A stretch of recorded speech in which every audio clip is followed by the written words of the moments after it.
If we're not at a Disney park, we're dreaming about being there, and a cup of Joffrey's Coffee Disney Blend helps. But what about when you're at a Disney park? The Joffrey's Disney Kiosk and Restaurant Locator will make sure you never miss out, whether it's a cool drink on a hot summer vacation or a great cup of coffee at a Disney signature restaurant. Joffrey's has you covered. Check it out at Joffreys.com. Please stand clear of the doors. Por favor, manténganse alejado de las puertas. The body of water that you see to the right of our forward motion is the Seven Seas Lagoon. The Seven Seas Lagoon is a man-made creation that took 3 years and the removal of millions of cubic yards of earth to complete.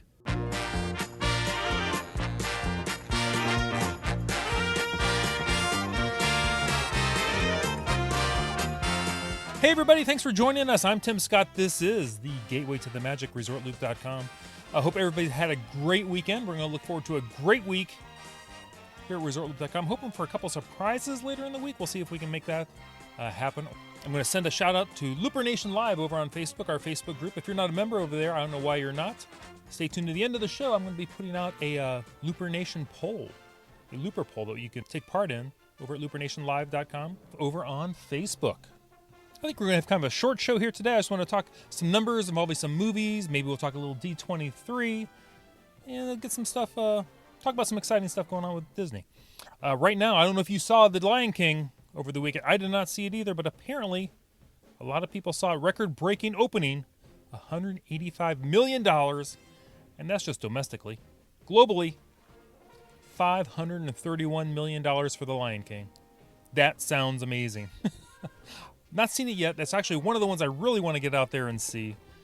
Love the first Lion King. I've talked to a couple of people who have seen The Lion King. They said they loved it. One person said they thought it was pretty much a shot-for-shot remake. I'm not sure about that. Didn't say it really bothered him too much, but he said it was a great movie. Took him back to the to his youth, so to speak. Loved The Lion King. Also, while we're talking about a little bit of movie news before we get too far, Avengers Endgame 2. Now, what'd they call that one?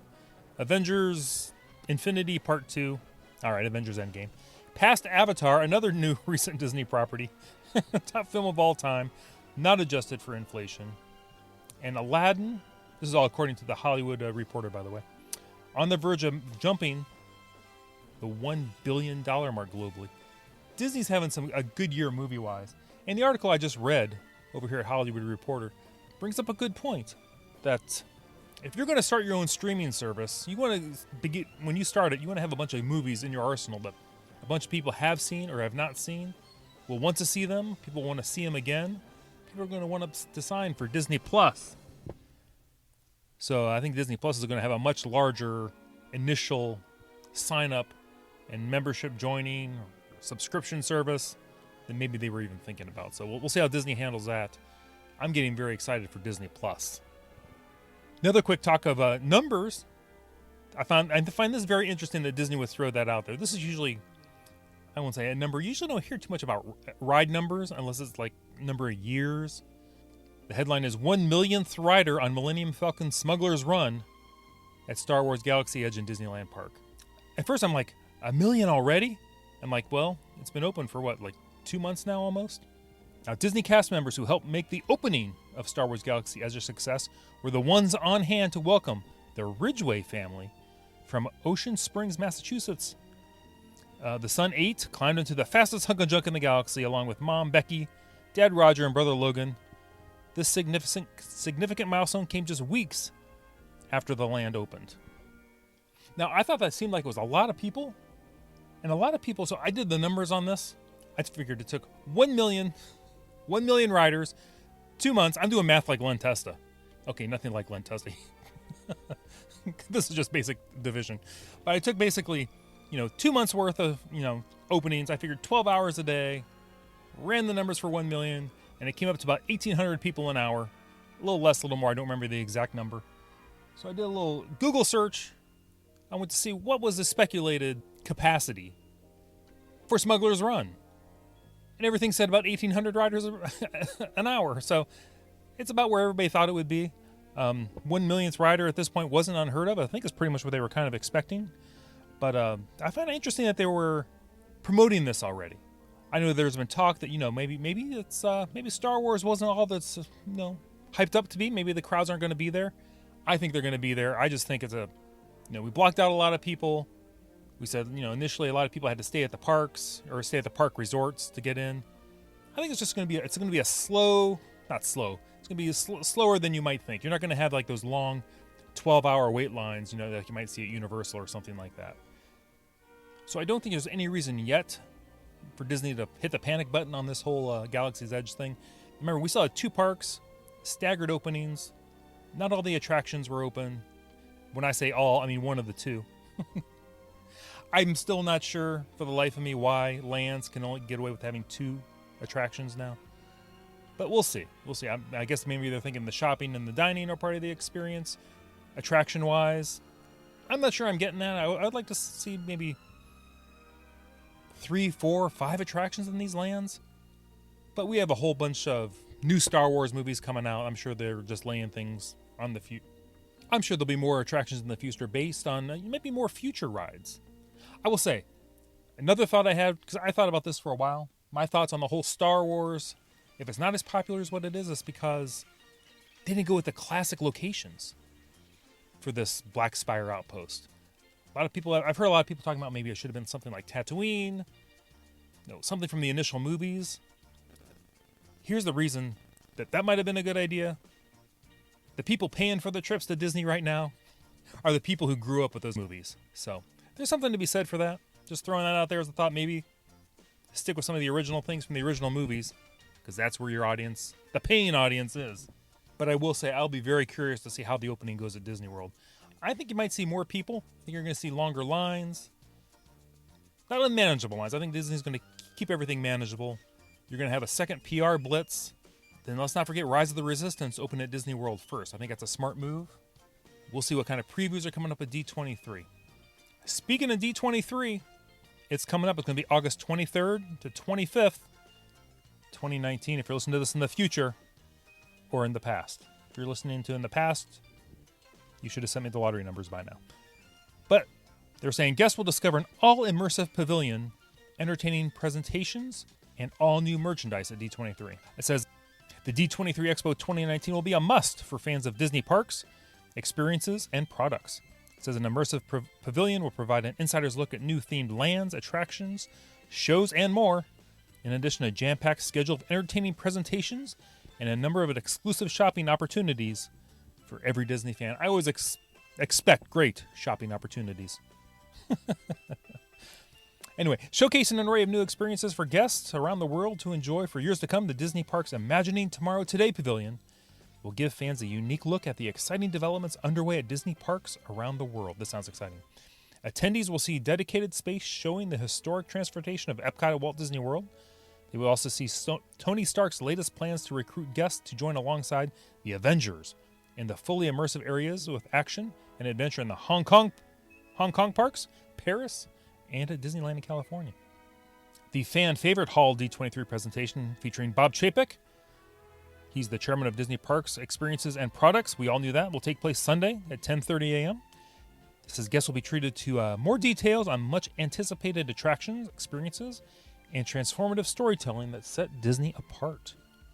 It says during the 3-day events, fans can scoop up never-before-seen collectibles from across Disney parks, from across the expo floor, from Shop Disney, the Disney Store, Disney Dream Store, Mickey's of Glendale Pin Store. It says attendees will be introduced to new collections that celebrate milestone anniversaries and favorite characters across Disney, Pixar, Star Wars, and Marvel, along with must-have official D23 Expo 2019 gear and accessories, yada yada, yada yada yada. There'll be plenty of opportunities to buy lots of merchandise, is what I'm hearing. Some of the other presentations taking place at D23 Friday, the music and sounds of Star Wars Galaxy's Edge. You're going to learn about sound design. You can join Imagineering Music Studio lead Matt Walker, discussing the creative process behind the original music and sound design throughout Star Wars Galaxy's Edge. There's also Becoming the Art of Disney Costuming. Here's one a lot of us are going to enjoy. The Haunted Mansion celebrating 50 years. This is going to play Saturday, August 24th, 12:30 at the D23 Expo Arena. Celebrate Disney's famed home of 999 happy haunts. The attraction's rich history has generated global fandom from both the living and the unliving. Our ghost host has assembled a procession of bodies you will be dying to meet. I'm just going to go over a couple others of these presentations at D23. This one I would love to see. Travels with Marty, a conversation with the Scholars and Imagineers. This takes place at the Walt Disney Archive stage on Saturday, 6 p.m. Celebrate the legacy of Disney legend Marty Sklar as his colleagues, mentees, and family recount the journey of publishing his last book and discuss his lasting impact on the Walt Disney Company. Marty Sklar, he had been at every Disney park opening. Disney legend. I've seen a lot of history. I'm going to have to pick up this book. That is a presentation I would love to see. Another presentation, this is on Sunday. Mark Davis, in his own words. This is from the Imagineering the Disney Theme Park. Authors Pete Docter, we know him from Pixar, and Christopher Merritt reveal their magnificent 2-volume tribute to the artwork and career of Disney legend Mark Davis, featuring artwork from Mark and for the creation of the Haunted Mansion at Disneyland. The presentation will also highlight the 50th anniversary of the storied attraction. There's also going to be several art signings if you're into that kind of thing over there.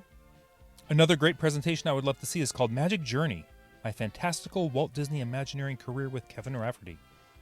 Here you get to join veteran Imagineer Kevin Rafferty as he reminisces about a career spanning 40-plus years, from a dishwasher at Disneyland to a builder of immersive worlds. Kevin explains his path to Imagineering and talks about his new book. I will say, how many of these Disney Imagineers or people high up in the Disney company have we always heard have started on the front lines at Disneyland or Walt Disney World? It seems like all the great, respected people in this company seem to have started that way in the front lines. If you have never seen the Walt Disney World 10th Anniversary Special, it's on YouTube. I highly suggest it if you've not. I know I've brought this up in the past. It's one of my favorite TV specials ever. Had Dean Jones, Michelle Lee, tons of stars from the 80s. Dana Plato was in it, Ricky Schroeder, and a small actor who's now mildly popular, Mr. Michael Keaton.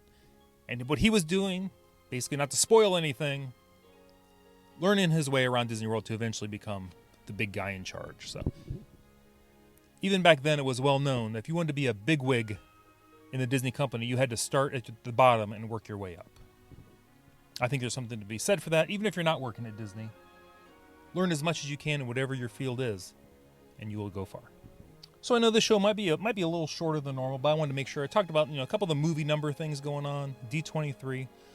Anyway, before we wrap this up and I get to what's going to be the next Looper Nation Live Looper Poll, that Walt Disney World Resort is continuing to honor active duty and retired members of the U.S. military with special offers on resort stays through the end of the year, through end of 2019, but you have to book those before December 19th of this year. So another option. Don't forget about Shades of Green. You have to go through your local military, base there or officer in charge of that kind of thing. That might be a better option for you than actually booking with these military rates. But if you're thinking about it, give us a call or give us a text or an email over at ResortLoop.com, and we'll be happy to maybe figure something out for you. Now we can't access the Shades of Green information, but we can definitely get you some rates so you can compare those. Now, I had an idea for a Looper Nation 5 Looper Poll. What I want to know is, what is your favorite attraction to loop at the end of the evening? That's right, ResortLoop.com wants to know what attractions do you go looping on right before the park closes.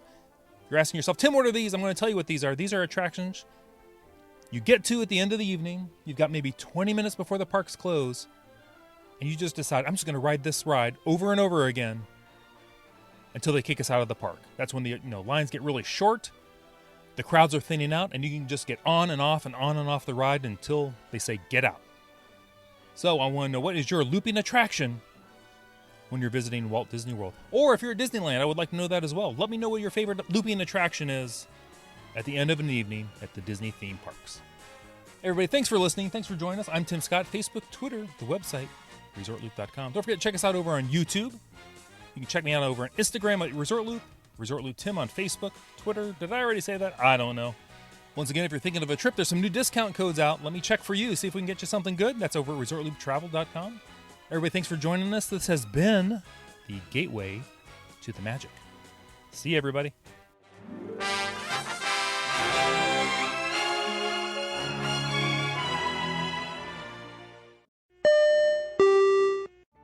Vacation memories will stay with you and your family for a lifetime. The Resort Loop Travel Group was created with this in mind. Our fee-free services will relieve you of the stress and confusion of finding and booking the best vacation at the best price.